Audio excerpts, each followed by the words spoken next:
Influence, a brand new series, amazing new titles, fantastic new sets, same old presenters. We're hot though, Andy. We are. And so are the Bad Influence review panel. Our main review today is Donkey Kong on the Super Game Boy. No more typing. Finish him! Finish him! We ought to get stripped with the long-awaited for Mortal Kombat 2.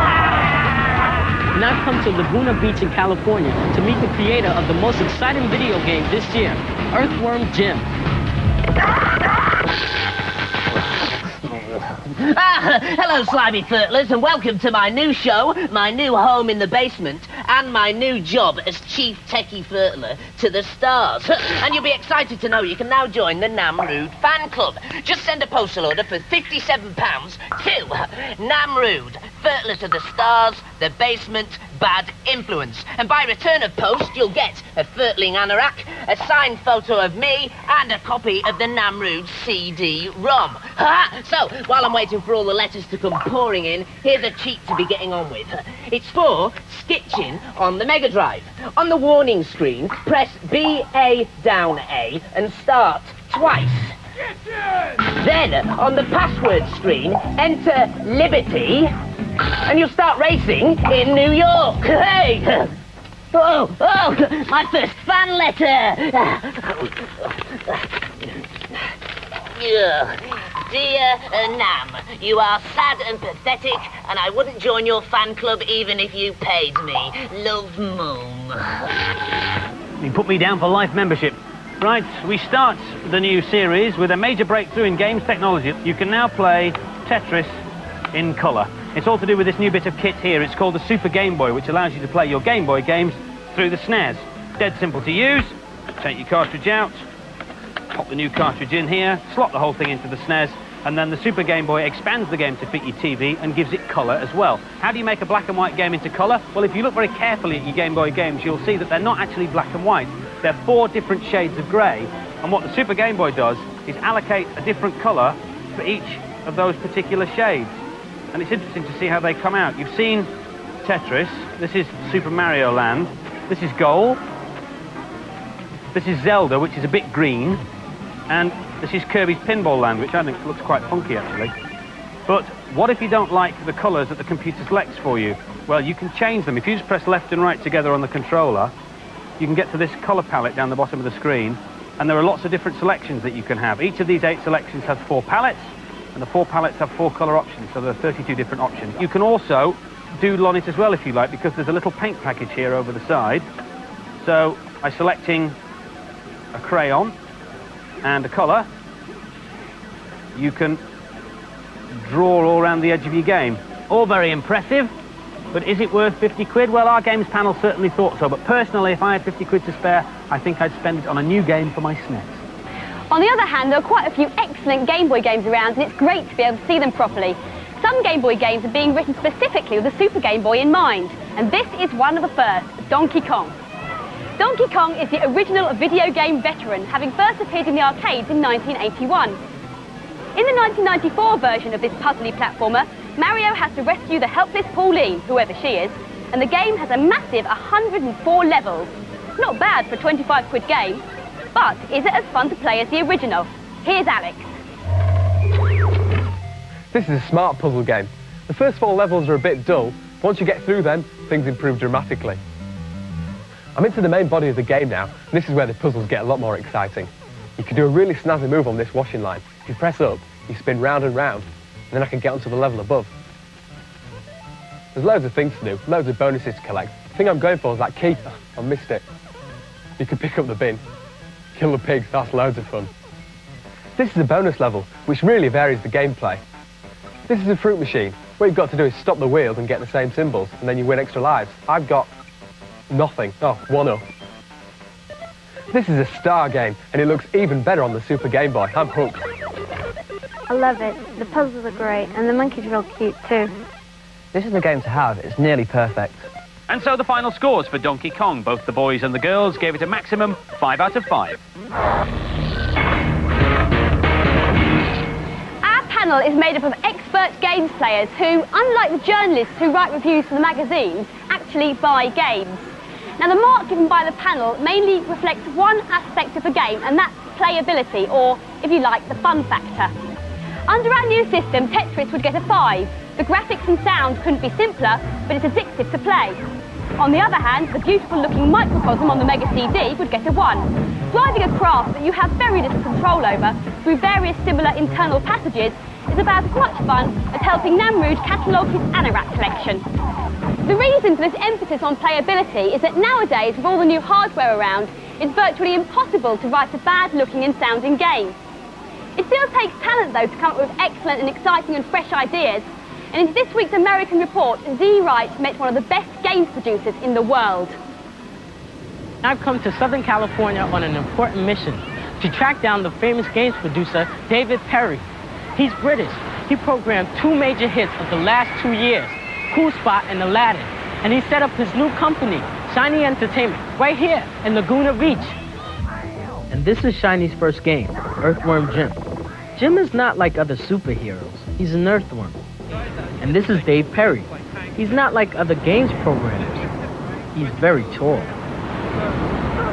Look, man, California rule number 1. Goodness. You don't wear your new training shoes on the beach. And I was only walking that close to the water because the director told me to. When Dave was at Virgin, he invented a new programming technique called Digicel. It's Digicel that gives the characters in Aladdin their famously fluid feel. Earthworm Jim takes the technique one stage further with a process called Animotion. Basically, Animotion, instead of drawing our graphics just using the computer, we've gone back to the old-fashioned way of drawing everything by hand, so we use real animators. It seems such a good idea to get Dave to explain Animotion on the basketball court. Only problem is, how do you get them to stop playing? As Dave attempted to explain, Animotion means you never have to type numbers into the computer again. All the drawings can be done by hand, the old-fashioned way, on transparent cells. The cells can then be digitized into the computer. The original story for Earthworm Jim was drawn as a cartoon comic strip. It tells how Jim was quietly doing earthwormy things when a cybernetic spacesuit fell on top of him, and he couldn't get it off. The suit controls him and forces him to play the role of superhero. Now he's stuck with saving the planet from weird and wonderful baddies, including his arch-rival, Cyclone. The good thing about being an earthworm is the earthworm, you can actually use the head as an extra arm, which lets you fire in all directions while traveling. This level's called Snot Problem. The reason is you're fighting a guy called Major Mucus over a big pool of snot. The object of it is to actually push him into the walls and rip the slime off it. The other thing is we have this great big creature at the bottom, which is trying to bite you in half. There we go. Okay, then Earthworm Jim heads underwater. He goes down the tubes. We have things like these large cats protecting the tubes. And you have to, the only way to avoid them is to jump up, lift your bottom out of the way, and drop back down again. They're a bit stupid, you see. You but can't shoot them? they're also very tough, so if they get a hold of you, you beat the daylight out of them. The puzzle is very simple. You see this little creature and you think, I wonder how you get past this, and try whipping it and shooting it, and you beat you senseless. All you need to do is go and get yourself a hamster out of the hole, and jump on its back, and then bite the creatures. Earthworm Jim is going to take over the world next year. As well as a range of figures and toys, he'll have his own cartoon TV series. Oh, and of course, next year's big game, Earthworm Jim 2. Great looking game, exclamation mark. Go to sleep. This is the first word processor that you can talk to. It's taken 20 years to develop, and it's called Dragon Dictate. It's pretty impressive. It can recognize up to 60,000 words, and once you've spent several hours training it to recognize your voice, it can do some pretty impressive stuff. When I want the microphone to switch on and off, I have to keep saying, wake up and go to sleep. This is so that the computer doesn't get confused between when I'm talking to it and when I'm talking to you. So here we go. Wake up. Dear Violet, comma, new paragraph. How are you? Question mark. Go to sleep. Well, so far so good, but as you know, there are words in the English language which sound the same, but mean completely different things and are spelt differently. See if the computer can cope with that. Wake up. It's not a knot. Go to sleep. See, the computer knew that in the context of that sentence, the second knot should be spelt K-N-O-T. So I'm ready. I've spent hours talking to it. It's learned my voice. I reckon I'm ready for anything. You said it, Andy, so stand by for the ultimate challenge. Meet Justine, the fastest office angel in the north. And I'm going to give you each a bit of text, and neither of you have seen it before.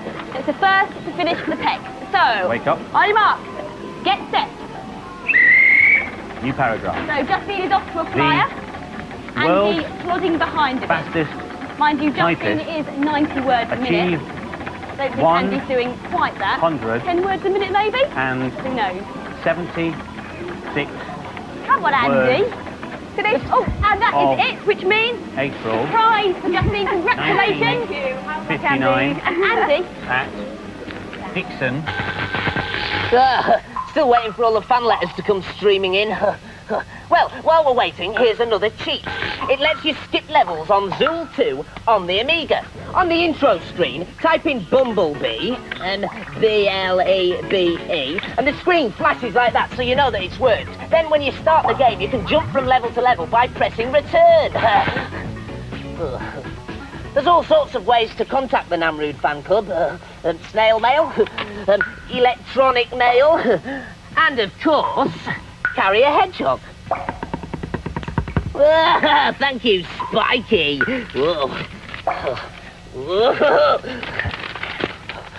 Dear Mr. Rood, once again, the BBC would not be interested in a programme about anorak collectors. Please do not write to us again. The computer game season was officially pronounced open this week, with not only the return of your favourite TV show, but also the most important computer games event of the year, the European Computer Trade Show. Anyone who was anyone was there, and so was Violet, who found herself strangely drawn to the hardware. Philips have relaunched the CDI with a new lighter box, a cheaper price, and a funny-looking controller. Like the 3DO, they're still concentrating on a range of different CDs. At the moment, they're particularly concentrating on games, with the excellent-looking Burnside coming out at the end of October. Hitting the shops at last is the 3DO, as well as games that play audio CDs, photo CDs, and with an attachment that will come out later, video CDs. At around 400 quid, it's not cheap, but it does come with a game, Total Eclipse. This is the PlayStation, well, the next generation of super consoles. The Japanese are going to get it in December, but we're going to have to wait until the end of 1995. There aren't any games developed for it at the moment, and programmers are going round and round in circles trying to get some ready. Some say home virtual reality is going to be the next big thing. There are quite a few different headsets coming out in the near future. This one, the snappily titled VFX1, costs a whopping 650 quid. Mind you, you can plug it into the PC and play top PC games like Inferno. As 16-bit computers like the Amiga and the Atari ST fade away, the PC goes from strength to strength. This monster is the absolute latest PC. It's called the Pentium, and this game, Magic Carpet, is one of the first games specifically designed to run on it. It's amazing. The last word from this show is emulator. That's a nifty bit of kit that makes one machine act like another. Now this PC's already got a 3DO emulator slotted into it, which means you can go straight from the boring stuff to playing Road Rash. You never know who you're going to come across at shows. This is a game tag from the Czech Republic. So does that mean you get bad influence from the Czech Republic? Yeah, I think bad influence is so popular, so our magazine Excalibur. Brilliant. Who's your favourite? Is it Andy? No. Is it me? I think no. Who is it then? This guy. Oh no! I think Namrood is an international superstar. Well, in the Czech Republic anyway.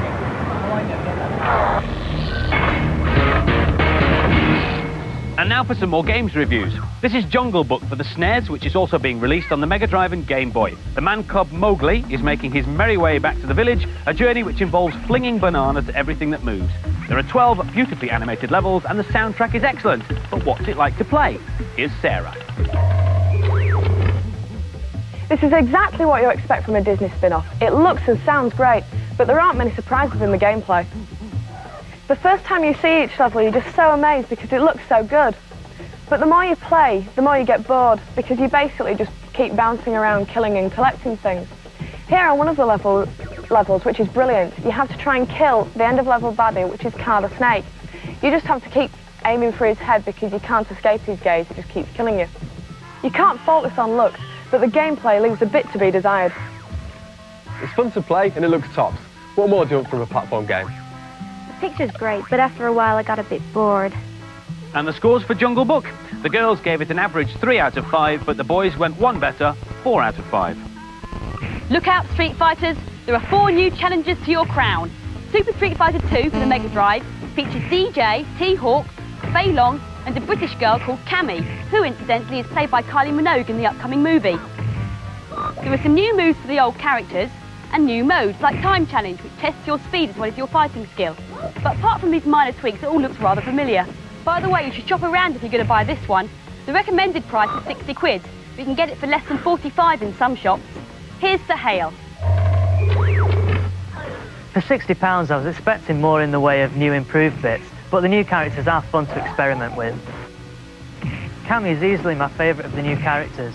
She's really agile and she's got some brilliant moves. There, the cannon drill. The animation in this game is absolutely brilliant, but the speech isn't up to much. Most of the attention's gone on Cammy. It's a shame the other characters aren't as good as her. This is Thunderhawk. He's huge and really slow. He's quite difficult to control. He plays a bit like Zangief. You've got to give this 4 for playability because it's such a classic game, but it's not worth getting if you've got the original. A great game. It's one you'll keep coming back to. The new characters are pretty similar to the old ones. And the scores for Super Street Fighter 2, the girls gave it an above average but less than perfect 4 out of 5, and so did the boys. That's not good. Hello, slimy furtlers. I think all my fan letters must be being wrongly delivered to my assistants Andy and Violet. If I can just get this lift to work, I'll be able to go and collect them. There, that should do it. Right, just time for an impressive cheat before I go and read my massive fan mail. It's for Super Empire Strikes Back on the SNES. On the start game screen, enter XBBYXAAX, and you'll be able to access all the special force powers by starting the game, pressing select, and choosing with L and R. There you go. Elevation! Whee! And talking of elevation, time for me to go upstairs. Right, some reading, I think.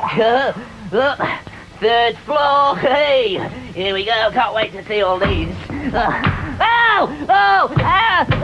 Andy! Violet! Now, unless you've had your head in a boxing glove for the last year, you'll know that tomorrow sees the release of Mortal Kombat 2.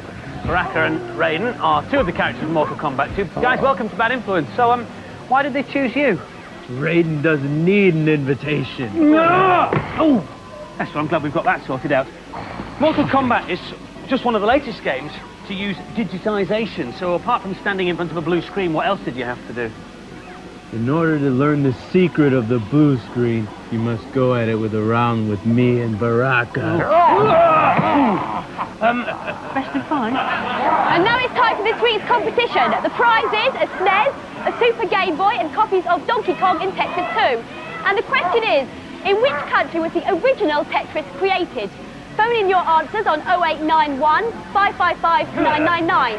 Calls will cost no more than 25p, but make sure you get permission from whoever pays the phone bill. Lines will close at midnight on Monday. 10 runners up will get the fantastic new Bad Influence t-shirt. It's better than sleep. But remember, you can't win if you don't get permission. That's about it for this week.